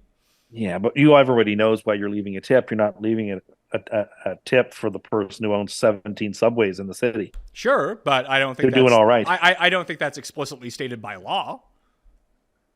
Like, if you didn't pay that money out, I don't think that you could be thrown in jail for stealing people's money. I mean, maybe you can. I don't know. But that would be like first thought on it. Paul, you had something to say? I don't know. Forgot what it was? All right. So, Tim, stop staying in places that are closed. Well, no, Jeff's with me. If it's 15 minutes or so, it's fine if you're not causing problems. Well, I'm sorry. The entitlement brothers over here just want what they want, right? Doesn't matter about No, other look, people. I actually think that there's a big difference between like going to a restaurant where you're going to be given a complete meal and it's going to be like an extra hour plus and they have to serve you because you got there before closing and like 10, 15, 20 minutes extra. And that doesn't delay anybody from getting out of there. at their usual time if you got there early. I actually think there is a distinction to be made there. If you go in that late to order food, get the fuck out of there. Just take it to go home. Eat it in your car. Well, that's your opinion. I don't want to do that. Well, It is pretty pretentious to be like, I'm going to go here beyond your times. I forbid to be rushed. Well, I'm not going to be rushed. I did spend my money on it. No, I'm allowed to eat there. They have tables. Wait. I'm not going to be like there for an hour. I'm going to be there for like 15, 20 Wouldn't it minutes. be uncomfortable eating there while the No, not at employees all. giving you the stink eye the whole time? Not at all. Because I'm not doing anything that's worthy of. I mean, if they want, no, it doesn't. That doesn't bother me. Jeff, do you think that Tim would notice if someone was standing around giving him the stink eye? Or would he just be reading Reddit on his phone? Probably not. All right. Yeah. Let's get to the props for the Super Bowl that we're going with here. I do want to Oh make. God! Oh. How dare you? Oh, it's a normal can, not one of those giant cans like Tim uses. Oh, and it's a mini one to you. No, it's not mini. You're That's monster. that is a regular can. It's not a king. You're a monster. It's not a king size can. Oh, Mini can. See? It says right there. Mini can. Right on the I box. want you to know, Tim, I was Right at on the box. I was at the grocery store, and these are in like full position. Of course they are. Of course they are. They're in full position.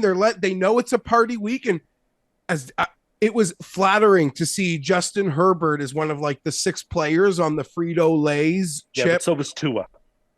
Maybe, but okay, fine. You're Don't right. worry. I noticed it too. Don't you worry. I noticed it too. It's a step for me. I'm not usually on those sorts of things. Period. But yeah, the normal size can is great. It's great for the parties. So Stop it. and they're out in Stop it. full force. The box literally says mini on it.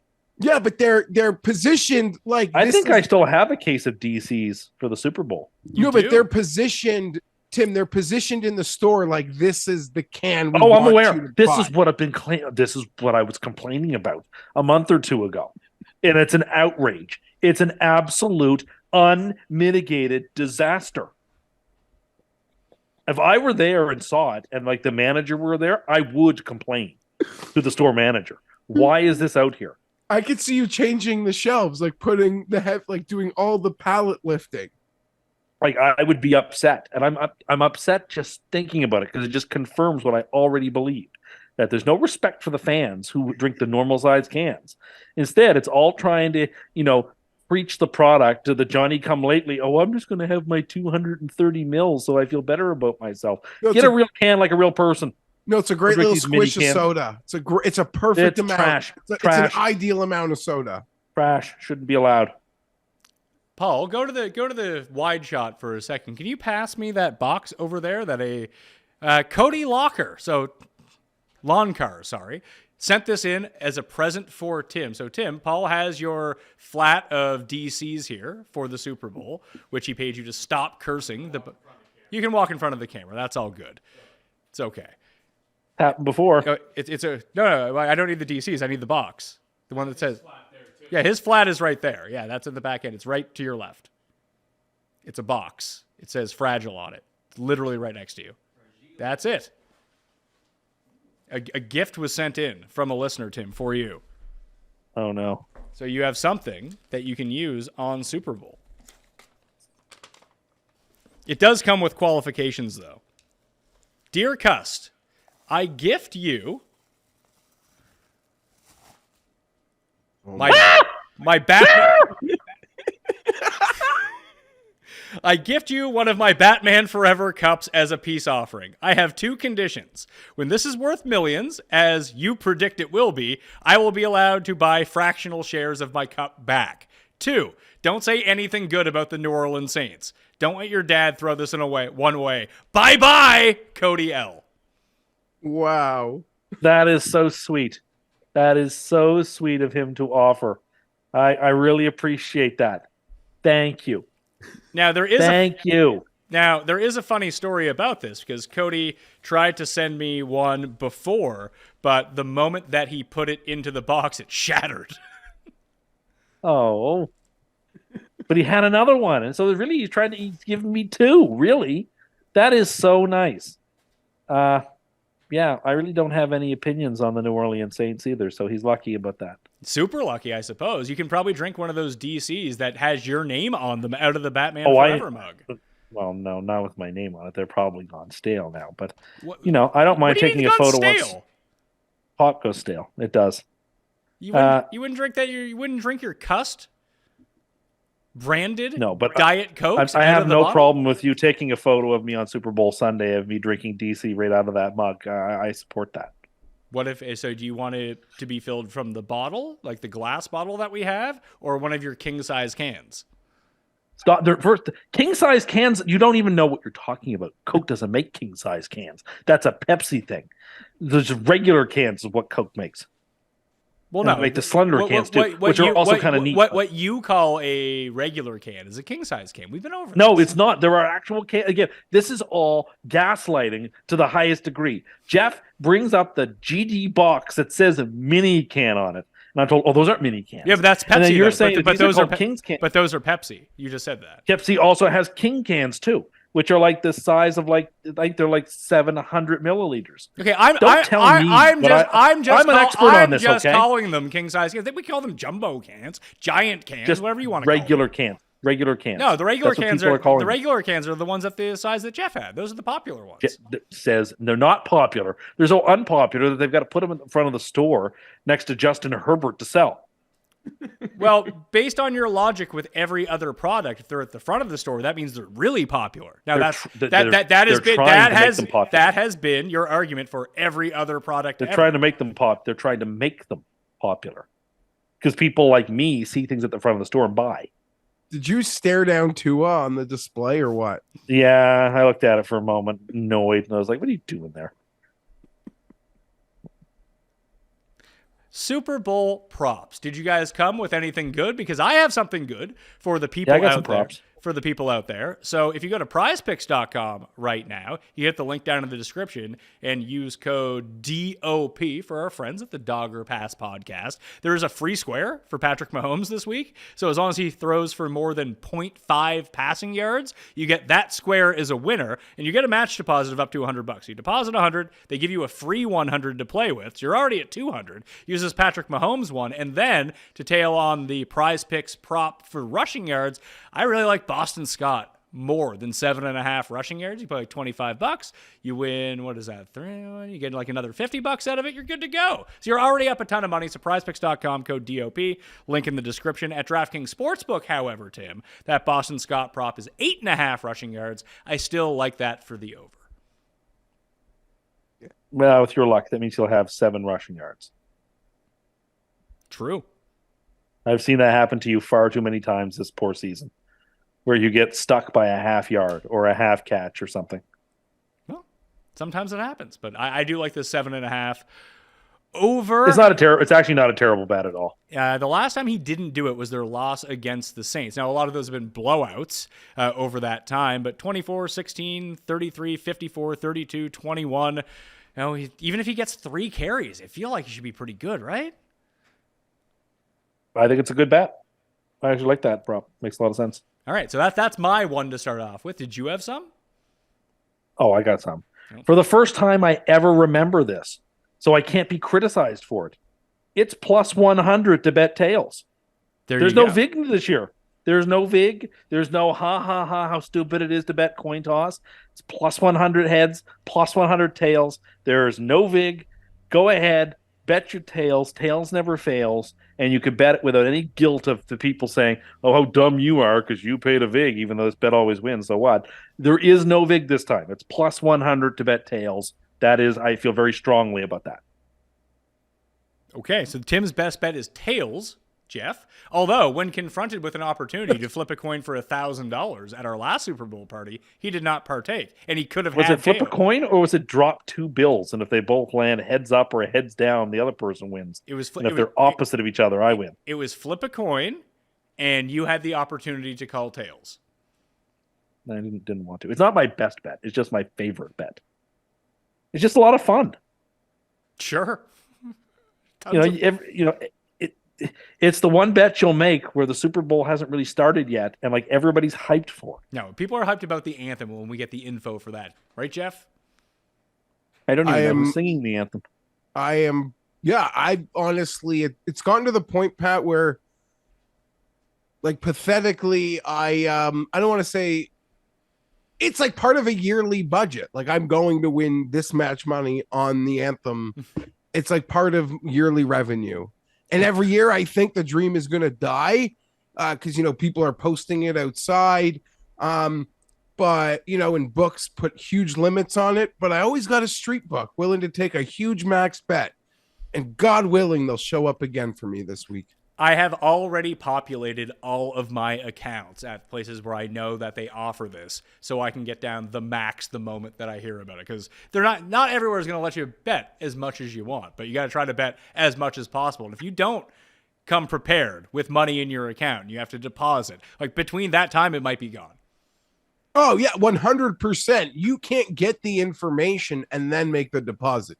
You have to be ready to go. No doubt about it. It can supplement a lot of losses, but in my head, Pat, like I'm doing some stupid things this week, but I'm banking on Justin Jefferson and an anthem. So it allows me my dark passenger to take over. How many bets do you have? I mean, between Super Bowl and Phoenix, like how much are you going to be invested here? Like 10 grand? No, I haven't really bet the Super Bowl much at all yet, other than a couple props that are in. But I am exposed to Phoenix on an uncomfortable level. I bet 6 golfers between 24 and 45 to 1. But at stakes at like I have major championship exposure and major championship card construction. So it could be an expensive day, but hopefully it all just comes off the top of money I'm winning. I hope. I will be very heartsick for you if they announce Jalen Hurts' name Saturday or Thursday. Is that what it is, Thursday? I think it's Thursday now. It used to be Saturday. I want to say the night that Herbert won Rookie of the Year, it was Saturday. It used to be Saturday. I think they've changed it in the last year or so to make it a gala. I thought that they did it the week before for some reason, like during the Pro Bowl week. They used to, once upon a time, they used to do it before the season, before the playoffs even began. So they changed it around. As long as you know what, though? The one I'm thinking of, though, was the COVID year where there would have been nobody anyway. So it was just like Steve Harvey and a monitor, pretty much. Well, as long as Daboll wins Coach of the Year, I'm going to be very happy with the outcome of the NFL awards. Not as happy as you're going to be if Justin Jefferson wins, but pretty happy at the same time. Do you have a prop for the Super Bowl, though? Yeah, I have a prop, but I know we mocked him for giving tails as like a best bet. This is supposed to be our best prop or one of our props here? Or it doesn't matter in what order. Just give one. Okay, I am playing under 10.5 penalties, friends. After the nonsense of the title games, these whistles will be non-existent. They will not play a factor in this football game. The only chance this bet has of losing is if there is an incident which correlates to other incidents, like a lot of personal fouls because of a certain brouhaha or cheap shot took place that just sort of obliterates it. But there's no way that we're getting 11 fouls flags for nonsense. I don't believe it. Under 10.5 penalties. Oh, it's gone. No. DraftKings did have a bet out at plus 105 that was over under 1.5 rushing touchdowns from the Philadelphia Eagles, and the over was plus money. But now that is gone. That felt, I don't want to call it free money because I'm not you, Tim, but that felt like a very good bet. Yeah, I would have supported that. So what do you got for another one here? Is it like so one of the ones I really color? like? Nope. I like over 2.5 receptions for Jerick McKinnon. Is one of my favorite props. You're laying a little bit of juice, minus 150, but I if he's healthy, I find it hard to believe we saw him particularly late in the year become such an influential part of their offense. I think that's a correlated prop. I also like the plus 330 to take him over 50 yards receiving in this game. I think Jarek plays a pretty important part in a team looking to create yards where they don't have Hill anymore. Jarek has filled that in some big spots late down the stretch this season, and I anticipate that he'll do that in the Super Bowl. I would like the other one a little bit more because you said the VIG is mine. Like I think the best prop on the board, Geoff, is Miles Sanders under 1.5 receptions. Unfortunately, everyone else thinks it's the best prop, and it's minus 190. So that's only a piece in the same game parlay at this point. Yeah, I've seen a lot of people talk that one up. You've been very on the ball with dissecting Miles Sanders, though. I feel like even before the playoffs. I've been getting real lucky with Miles Sanders, as it's been 7 consecutive weeks for him that he's played fewer and fewer snap share compared to everyone else. And maybe a lot of it had to do with the rise of Kenneth Gainwell, these blowout games, whatever it may be. But yeah, the unders on Miles Sanders rushing attempts have just been printing money. But I am kind of worried about it in this game. I don't know if I'm going to go back to it. What did you say it was? 2.5 receptions for Jarek, or 3.5? Correct. 2.5. And what is it? The over is minus 150? Yeah. And what's the under? Plus what? I'd have to pull that up. Sorry, I have it over here. I'm guessing it's plus 120 with a 30-cent difference. That sounds reasonable. So everyone, we have runthesims.com. It's completely free this week. If you want to go use it, take a test drive. I'm on the props tool right now where you can put VIG into everything. On top of whatever the line is, it'll give you your medium outcome. It'll run 10,000 simulations and give you your bar graph of how often everything is going to hit. But then it factors in whether or not with the VIG it's a good bet. So over 2.5 receptions for Jarek, well, it is a positive bet. It is not a positive bet up to 60% implied odds of what the minus 150 would give you. So, well, it's likely to be a winning bet. It is not worth it to bet at the odds. If that's what you were concerned about, I know you're just concerned about picking a right or wrong. So I'm with you on that. If you want to lay the $150 to win 100, but once you start getting deep into like the big VIGs, and minus 150 is a big VIG on a prop. That's tough. Yeah, that's very well said. I think that's actually very informative too. Patrick Mahomes under 294.5 passing yards. Jeffrey? I like that. That makes a lot of sense. I mean, I think Mahomes, I like the under passing with Mahomes, but probably over to completion. Just a lot of short passes. I've heard a lot of people say that this week. Yeah, it makes sense. I mean, the way Andy Reid's been calling the game, the way they kind of have struggled to run the ball, they'll be, running the ball via short passes, line of scrimmage and stuff like that. Yeah, I was looking at Pacheco under rushing yards and attempts right now. Like my projection, and at Run the Sims, because it's free, you can go create your own projections if you really want to. I have him for 10 carries for 48 yards. I feel like that's under on both sides for him, isn't it? I just worry, how healthy you're just assuming Jarek is complete full health, Tim, because it didn't feel that way in the AFC Championship game. No, but it is 2 weeks later. I agree with you on that, but it is 2 more weeks and an opportunity to get him more involved in it. Again, there's no tomorrow. If he's there, they're going to use him. That's at least the way I read it. That in a lot of spots this year when the things got desperate, they went to him. I mean, the fear I would have with the Mahomes passing total is if the Eagles do win this thing comfortably, Mahomes is probably going to go over that passing total. Well, how losing QBs often. How comfortably? By 20, 30, 40 yards. No, I mean in terms of the game. If they're you're saying if they're trailing. If this game is 27-10 for Philadelphia, I think there's going to be a ton of passing yards. Just the Eagles, the Chiefs just don't capitalize. Well, this was almost a play, too. I mean, I think that it just seems like a really high number for Patrick Mahomes to begin with. It is high. And the Eagles have been excellent against quarterbacks in terms of limiting their passing yards so far this season. But even to kind of double down on what Geoff was thinking, because I had the same thought, too, about the under on penalties in this game, got to feel like that helps the defense. Definitely. Probably. And he's also one big hit from on his leg from missing a few snaps, and that in and of itself. Yeah, but if I had bet the over, I can just complain and get all my money back. Well, that's true. I have opinions on a lot of Mahomes markets, but I haven't invested in them. I'm upset I missed the rush on the, no pun intended, the rushing prop, because Mahomes in an elimination game, man, that was flirting apparently there were insanely low openings, but even when it was, crossing 15, 16, 17, now it's at 20. But look at any big time postseason game in Patrick Mahomes' career, Pat. He clears this number. Injury or not, the Eagles also not great against scrambling quarterbacks. They're probably blessed that Mahomes is still going to be battling some sort of injury. And it probably correlates with the Philly win.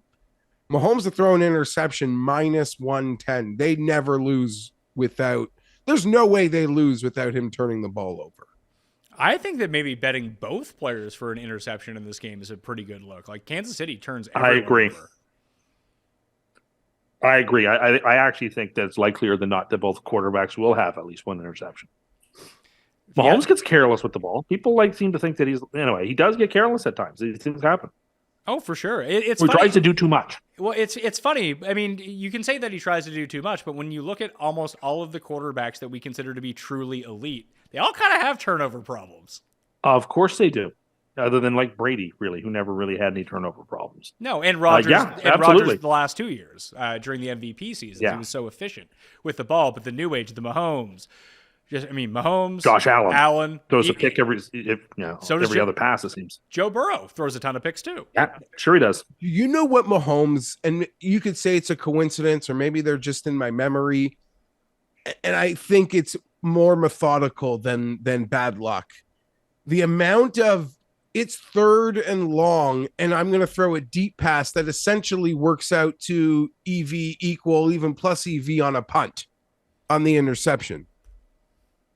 Yep. Yeah, I can think of all kinds of instances where he did that. Although, of course, Burrow's good at that too. Burrow's good at that too. He's like, no, I know we're punting, so I'm going to just do this, and you really hope you don't get burned, I guess, on a return. It does feel like, though, Pat, we've had the knees cut out from under us in the, I'd argue the 2-point conversion market used to be so much better. And now for for over 1.5 fourth down conversions, it's minus 150. But it feels like the Eagles are never punting on. I mean, the Eagles are perfect in short yardage. They run that bully formation. And there's no doubt. I want to throw this out here. We are most definitely getting a fake out of that bully formation on short yardage.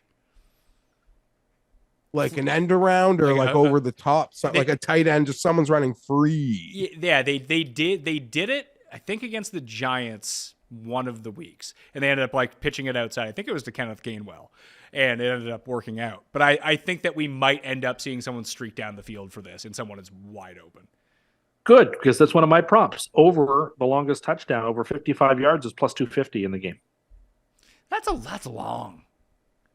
Yeah, it is, but you have teams with A.J. Brown and with Kelsey and with Devonta Smith and quarterback who can run. I think there's a really good opportunity for a long touchdown in this game. Kelsey, you just named it. Kelsey breaks tackles constant. I'm just saying to only against Derwin James, right? Pacheco is super pissed. He completely destroyed Derwin James, the great Derwin James. Who hasn't found a head he doesn't like to hunt. Couldn't stop Kelsey. Anyway, you think of the speedsters, some of the speedsters the Chiefs have, and how many long touchdowns we've seen this year from Philadelphia. I think there's a really good opportunity for that to hit. And so plus 250, I don't know if you could run that through your Sims or not, but I feel like that's got to be a plus EV bet. See, I don't think there's a chance that comes from Kansas City. It's Philly or bust. I don't agree. I would 100% agree. Pacheco is so fast. Pacheco could break one like that. He hasn't. It's true. He hasn't. The Chiefs his longest they changed their offense. They're not that quick. And his longest rush this season is 39 yards. Okay. I think it's totally in play. I'm not saying it's not in play. I'm just saying. I think it's a real chance for the Chiefs. I think there's only one side of it that's realistic. I mean, you just pointed to Kelsey. I mean, how many, was it 55 yards? How many 55-yard more or touchdowns do you think Travis Kelsey has scored in his career? I don't know the answer to this. I don't know. Well, I assumed you didn't know either. I don't know. Any? I'm going to let you know. I'm efforting this as we speak. Where are you looking? Pat, do you know what the most curious. 80 yards? He's got an 80-yarder. When was that? A few years ago. Let's see here. Was it an Longest 80-yard catch. touchdown or an 80-yard reception? Touchdown. Okay. Like I think MVS is your best shot, and he's banged up. Sure. And Juju. Juju's also banged. And Juju, Juju runs like 2 yards down the field. Like that's what Geoff was kind of saying. That's what Geoff was saying about how the Kansas City offense operates at this point. Like they're not really taking too many shots. They're not quick strike like they used to be. No, but I bet you this odd 2 years ago in that Super Bowl would have been like plus 150, and it would have hit anyway. Yeah. Maybe you get a special teams touchdown. Like, is that in play for this, or is it just offense? No, it's not. It's just offense. Okay. I don't think the 250 is enough, and I think like, if you're looking at that, it's age. Can you just bet AJ Brown 55+ yard touchdown? Because that's your guy. He'd be my favorite to do it. Yes, although Devonta Smith is fantastic and can do it too. Best receiver from that draft class. Pacheco under 1.5 receptions. If we think that, I think this correlates well with what Tim was saying with if Jarek is back, and obviously Mecole Hardman, I believe he was placed on injured reserve. Yeah, he's out. Hardman is out. So all of the damage that Jarek did was in absence of Hardman. So now that Hardman is officially out, you can just kind of point back to Jarek. I think that makes a lot of logical sense. And to look at the juice right now, and this is even juicier at some different places, but on DraftKings Sportsbook, Geoff, Pacheco over 1.5 catches is minus 185. The under is plus 150. When I run the Sims on this, the under is expected to win 66% of the time. Wow. And to go back and look at it, this is so based on what happened against the Bengals. He had 5 catches on 6 targets for 59 yards. In all the games before that, with the healthy Jarek, 1 catch, no catches, 2 catches, 1 catch, 3 catches. So it's more often than not that the under of 1.5 has been hitting. It just didn't the last time that we saw them. And now all the money is on one side. I really like the under here. Okay. I could piggyback on onto that one. So you could do a bet builder here. You could do Jarek over 2.5. Shit, I don't want to have to log in. Ugh. Anyway, I think it turns out to be pretty good if you just do Jarek over 2.5 and then under 1.5 for Pacheco. Now, I mean, they're not correlated exactly, but you would think that if Jarek is healthy, he's on the field for more receiving work than maybe Pacheco was getting in those snaps last week. Yep, I would agree. Works for me. Did you see a friend of ours responded to a tweet from Popular Casino showing their top 5 most action bets this week, and 1 and 2 are Kelsey first TD and Kelsey anytime TD. What does Kelsey anytime TD pay? Minus 125. Yeah, that's pretty good. His over under 6.5. I know there's a lot of vig, but that's criminally low at 6.5. It does, even though low, teams right? should take him out, even though it makes no sense why teams don't take him out of every game. They seem incapable of doing so. So, yeah. Bill Belichick was always the best, right? It seems criminally low. Belichick was the best. Like your best weapon, he would take away, and then you had to figure out. Yeah, I feel like if you gave Belichick 2 weeks to prepare for Travis Kelce, he would keep Travis Kelce in the garage. Jarek over receptions, Pacheco under receptions. Those two as a same game parlay pays plus 325. I like that more than That's 55. Kind of close to free money. Oh, Jesus Christ, don't say that. I said kinda. Like, you know. This also could be dangerous. The juice is high. I don't see how Devontae Smith doesn't clear 4.5 receptions on the minus 145. Like, yeah. First 3 rookies in I know the Eagles can pick their poison sometimes as to, one of these receivers gets shut down and the other guy gets fed. I just feel like against the rookies, he will run such clean routes that will create just easy pitching catches for, less than a first down, but a nice little reception. I would tend to agree with you on this. I guess the big fear is that it's just run from the Eagles because they can play good enough defense, they think, to limit Mahomes, to stop him a few times. And even if you can stop him like 2 or 3 times in this game, if you just play ball control on the other side, you're going to win the game. That could be the Eagles strategy. And you want to know, I don't think the Chiefs could stop at them if they want to just run it down their throat. That's why I was even thinking Boston Scott. Like I said, it's actually 7.5 on DraftKings Sportsbook. That's vigged up. I saw it at 8.5 earlier. Surprised they dropped it from 8.5 to 7.5. Now it's -140 to bet the over, but whatever. Even Kenneth Gainwell over. It's Miles Sanders that I kind of want to stay away from. But Jalen Hurts over. If you just think that they're going to run, which I do, just start smashing all these overs. What were the other popular bets besides Kelsey? You'll really laugh because the third most popular was the coin toss on a -105. Losers with no friends. Let me bring it back up. Sorry, I left it. Yeah, the coin toss. Now this is a real popular one. Exact score 37-30 for Eagles is 80 to 1. That's like one of the more popular bets this week. The 5 most bet Super Bowl props at a another very place. well established place. I'm trying to find what are the odds on will this game go to overtime? I can't find the prop.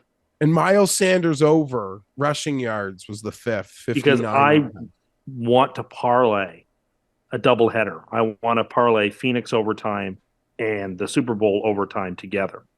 That tournament always goes to a playoff. And so I really think if I take that and add, will the Super Bowl go to overtime? I think actually that's a really juicy parlay. Okay. Did you have anything in the first touchdown market, Geoff? Okay, I do. Is it Noah Gray at 55 to 1? Are you just know me? I do. Who's a white backup tight end that plays in the red zone? I'll bet on him.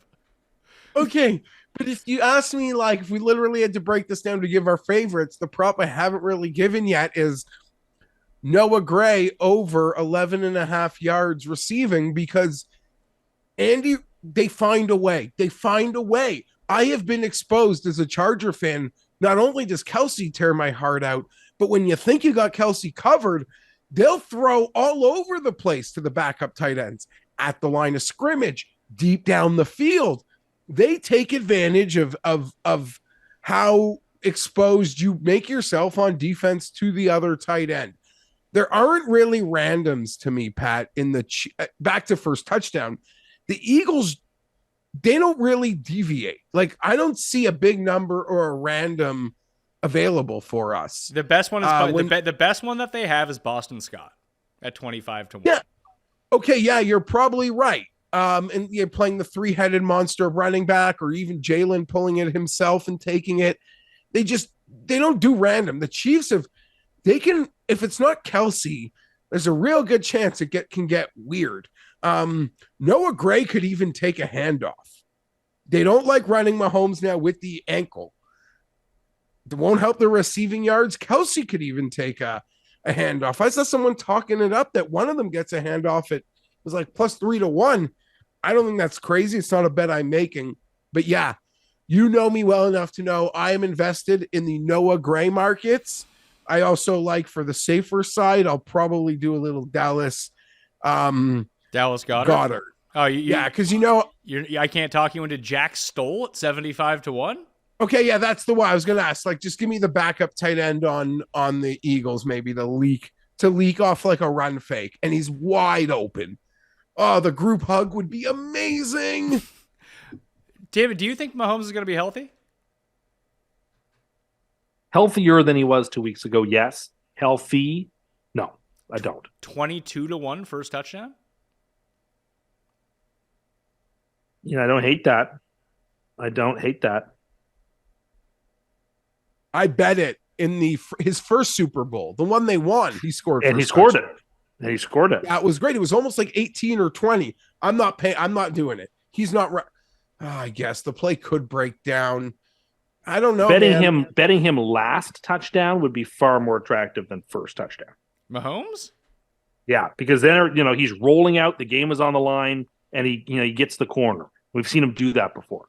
Or he's stretching, he's giving it all because it's the end of the game. I think it's far likelier, in my opinion, he would score a last touchdown than a first touchdown. Interesting. Okay. I mean, Hurts at 7-1 isn't a terrible number, considering dude scores basically every game. No, it's not a terrible number. I had Miles Sanders in fantasy in my favorite, my home league this year. And yeah, Jalen pulls it a lot. Not that you're expecting Miles Sanders to run for the touchdowns, although he had a great year as a number one option in a run-centric offense. Jalen is so good at knowing what he needs to do. And he usually pulls it and he'll do it himself. Well, especially if they get in close and they end up just running that jumbo formation, pushing him into the end zone. To me, that formation should revolutionize fourth and a football distance. It seems unstoppable. Has it been stopped yet? I can't fathom it is. I think the Eagles are good to go for it for 1.5 yards. Like, I'm not sure what Sirianni's baseline cutoff is for where he won't go for fourth down. I mean, they went for that fourth down on the opening drive where Devontae caught the ball that was clearly on the ground and set up the stage for a shit show of a day. And that was like a 4th and 8, but they'll go for it. You're right. That could be the goal line play. Yeah, I would worry. My one, I love that play, but I think my one hesitation would be from going for it for longer is that if it goes to review, if you get a bad spot, you are losing that challenge. Oh, 100%. Like there's just too many bodies blocking the ball carrier. You wouldn't be able to see where it is. For first touchdown, I like Sky Moore. Why? I like Clyde Edwards-Helaire. Great odds. I mean, because they do weird and funky stuff around the goal line. So Sky Moore is like a perfect candidate for that, as is Clyde Edwards-Helaire. He's coming back. He's going to play in the game. You get 30-1 on a running back who, for much of the year when he played, was the starting running back. Like, 30-1 is pretty good for a first touchdown. So, I like deeper shots on guys like that. Let's go with that. And I also like Philadelphia's defense and special teams. So if Fort's Dick and Eagle, I'll take the deep shot with them. Because as we said, Mahomes turns the ball over, makes mistakes. 35-1 is good odds on that too. Here you go. If you really like Sky Moore, Tim, why don't you parlay Sky Moore first touchdown with Chiefs DST first touchdown? And hopefully he returns a punt for a touchdown. Which I could totally see. Wouldn't shock me. That is not a bet. The Eagles are bad special teams. Eagles are a bad special teams team. Paul? Who's not getting the first touchdown? Did I miss that? Yeah, who's not getting the first touchdown? Who's not scoring? Well, I know who I don't want to get the first touchdown. Who? But other than that, I really, really can't stand Kadarius Toney and people going nuts about how great he is and how he's like revolutionizing receiver. I really hope it isn't him. I like him. He dropped the first touchdown in the last game. Good. I for whatever reason, there's not a lot of players on these teams that I dislike. I'm not a huge fan of Toney. Played like 6 seconds in the NFL, and I'm supposed to believe he's the greatest player now that I've ever seen. There's a number to cash if it's not Kelsey. Like there's something fun out there on the Chiefs side, potentially, big time. So I don't hate it. Player props, Kadarius Toney, Hunky Toney, 18-1. Let's go. I'm seeing Is he playing for sure though? He's got like a. He said he was playing. Oh, okay. So I'm taking him at his word. I like that. What are your thoughts on? I like that Tim hates Kadarius Paul Toney. asking that question means Paul is definitely going to try to cash in on that. Yeah, of course we all are. I mean, well, go ahead, wait lose your money. Like him to be cleared, but yeah, probably. What are your thoughts?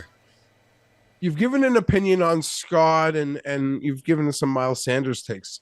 What are your thoughts on the Gainwell game situation? As someone who needs Kenneth Gainwell next year in fantasy so badly, I hope he has a great game. What? I think he's going to be the starting running back in Philadelphia next year. I really need him. That's what you're banking on your keeper league? Oh, it's just I'm going to have a really cheap starting running back. This is completely being seen through the prism of me right now. And, I like Gainwell. I'm cheering him on in this game. I'd like to see him do well. It's like 14 yards. How are you not smashing it if you think he's a keeper running back? because Miles Sanders is there to gobble up carries, as is Boston Scott, as is Jalen Hurts. Yeah, but you got playoff Kenny on your team. I hope he does well. I also don't even hate him as an MVP candidate. Like in the NFL next year? No, in this game. Oh, okay. But you don't think he's going to get more than 14 and a half rushing yards? I do. I'm worried about it, but I do. All right. Is there anything else that you guys want to bring up in terms of the props? No, not really, I don't think. Okay. Cam, Rob, and I will have more, and then Justin and I will have even more, plus DraftKings plays at the end of the week. So, Geoff, this is your final chance to get in on the prop game. Okay. What are we talking about? Do you have any other props?